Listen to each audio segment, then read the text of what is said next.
Assalamualaikum warahmatullahi wabarakatuh. Alhamdulillahirrabbilalamin.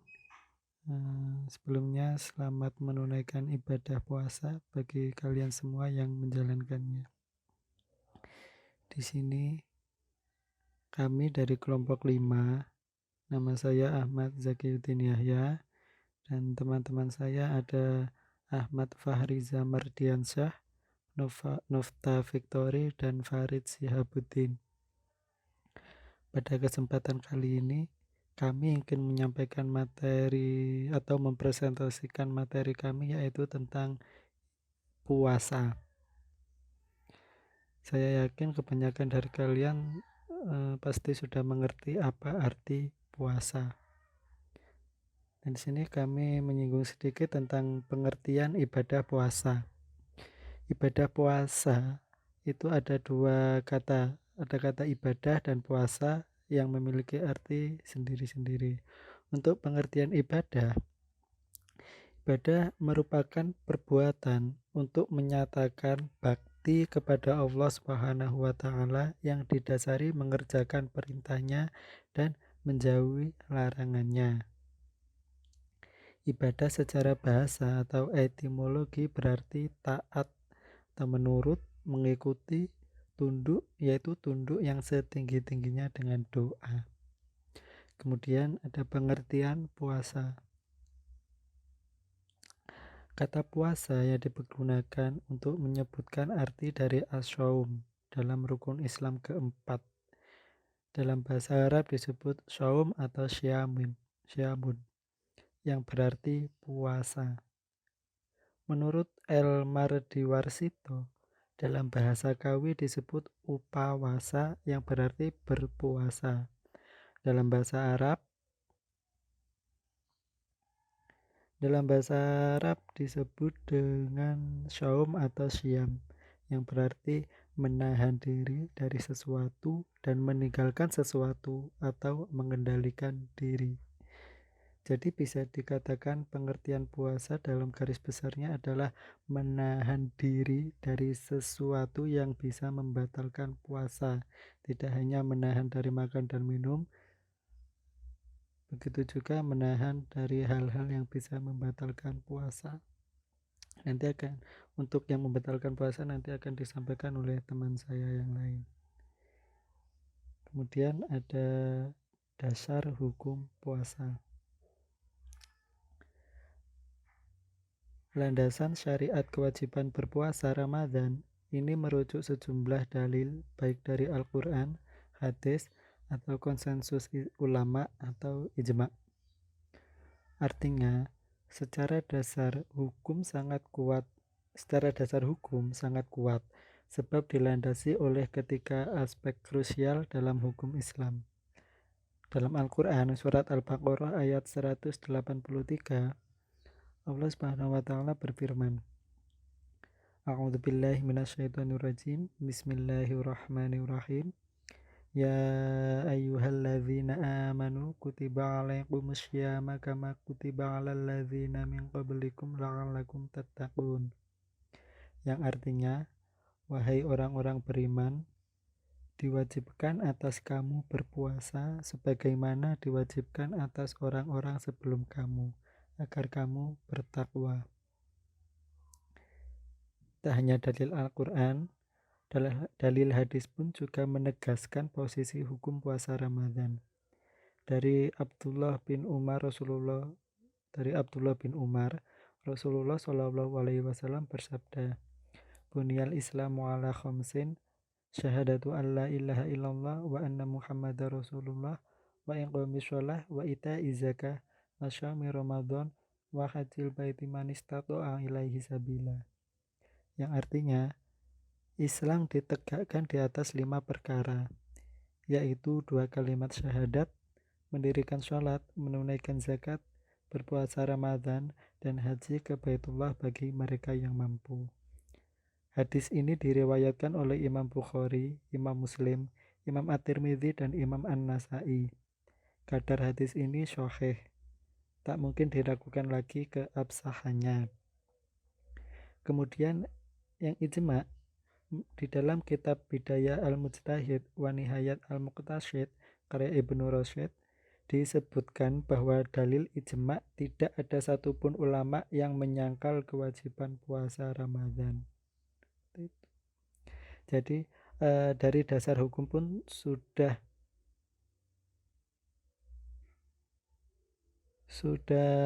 memiliki landasan yang kuat, sudah memiliki dasar yang kuat bahwa hukum puasa itu adalah wajibun,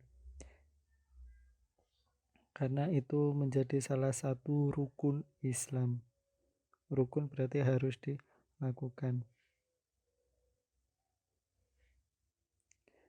Dasar hukum sudah jelas sekali di sini, sudah ada firman Allah atau ayat Al-Quran, sudah ada hadis sahih, dan sudah ada ijma dalam kitab kuning karya Ibnu Rusyd. Oke, materi selanjutnya ada rukun puasa yang akan disampaikan oleh rekan kami, Nofta Victory.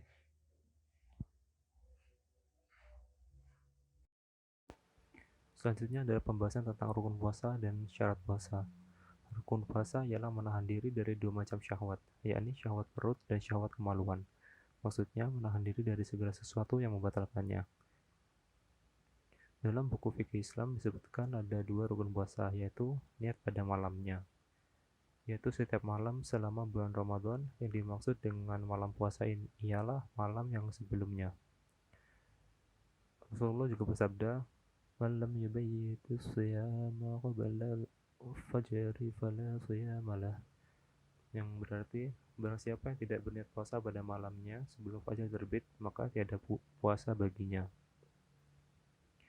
Kecuali pada puasa sunnah, boleh berniat pada siang hari, asal sebelum zawal atau matahari condong ke barat. Yang kedua adalah menahan diri dari segala yang membatalkan, sejak terbit fajar sampai terbenam matahari.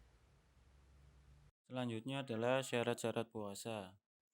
Yang pertama adalah syarat wajib puasa. Syarat wajib puasa yang pertama adalah balik. Puasa tidak diwajibkan atas anak kecil, akan tetapi puasa yang dilakukan oleh anak kecil yang mumayyiz hukumnya sah, seperti halnya sholat. Wali anak tersebut menurut mazhab Syafi'i, Hanafi, dan Hambali wajib menyuruhnya berpuasa ketika dia telah berusia 7 tahun. Dan jika anak kecil itu tidak mau berpuasa, walinya wajib memukulnya ketika dia telah berusia 10 tahun. Hal itu dimaksudkan agar dia menjadi terbiasa dengan puasa, seperti halnya sholat. Kecuali terkadang seseorang mampu melakukan sholat, tetapi belum tentu mampu berpuasa. Seperti sabda Rasulullah SAW, 3 orang terlepas dari hukum. Yang pertama, orang yang sedang tidur hingga ia bangun. Kedua, orang gila sampai ia sembuh. Ketiga, kanak-kanak sampai ia balik. Riwayat Abu Dawud dan Nasai. Yang kedua adalah berakal. Puasa tidak wajib dilakukan oleh orang gila, orang pingsan, dan orang-orang mabuk, karena mereka tidak dikenai kitab taklifi. Mereka tidak berhak berpuasa. Pendapat ini dipahami dari hadis Nabi Shallallahu Alaihi Wasallam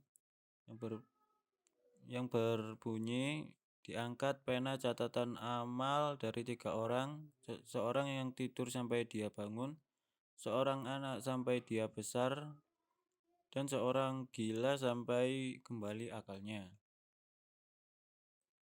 Yang ketiga adalah mampu atau sehat dan berada di tempat tinggal atau iqamah.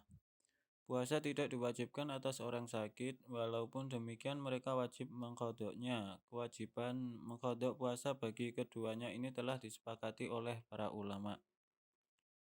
Tetapi jika keduanya ternyata berpuasa, puasanya dipandang sah. Yang kedua adalah syarat sah puasa. Yang pertama adalah Islam. Orang yang tidak Islam tidak sah puasanya.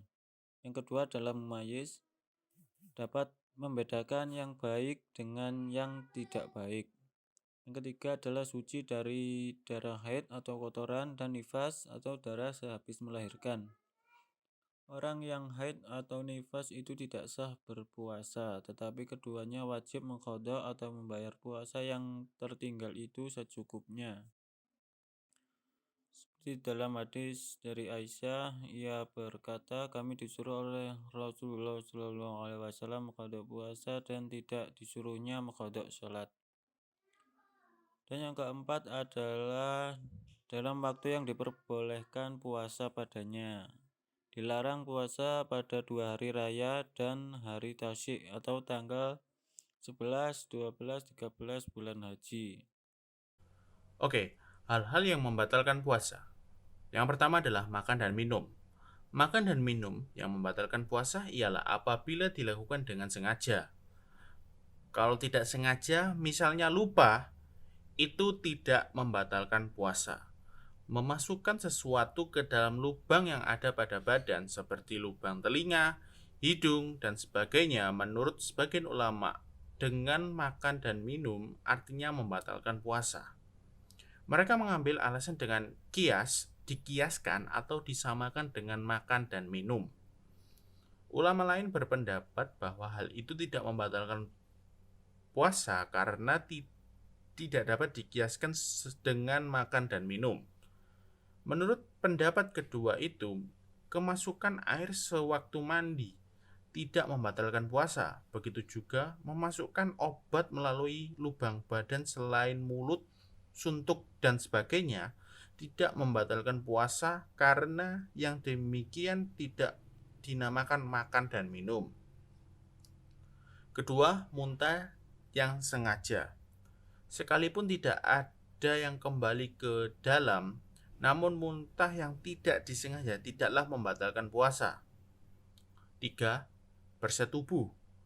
Laki-laki yang membatalkan puasanya dengan bersetubuh di siang hari di bulan Ramadan, sedangkan dia berkewajiban puasa, maka ia wajib membayar qurafat. 4. Keluar darah haid kotoran atau nifas, darah sehabis melahirkan. 5. Gila. Jika gila itu datang di siang hari, maka batalah puasanya. Dan yang terakhir adalah keluar air mani dengan sengaja karena bersentuhan dengan perempuan atau lainnya. Karena keluarnya air mani itu adalah puncak yang dituju orang untuk pada persetubuhan, maka hukumnya disamakan dengan bersetubuh. Adapun keluar mani karena bermimpi, menghayal, dan sebagainya itu tidak membatalkan puasa. Oke, terima kasih. Kami dari kelompok 5. Silahkan bila ada pertanyaan, tolong ketik atau VN, video voice note di grup. Cukup sekian. Bila kami ada salah kata, wassalamualaikum warahmatullahi wabarakatuh.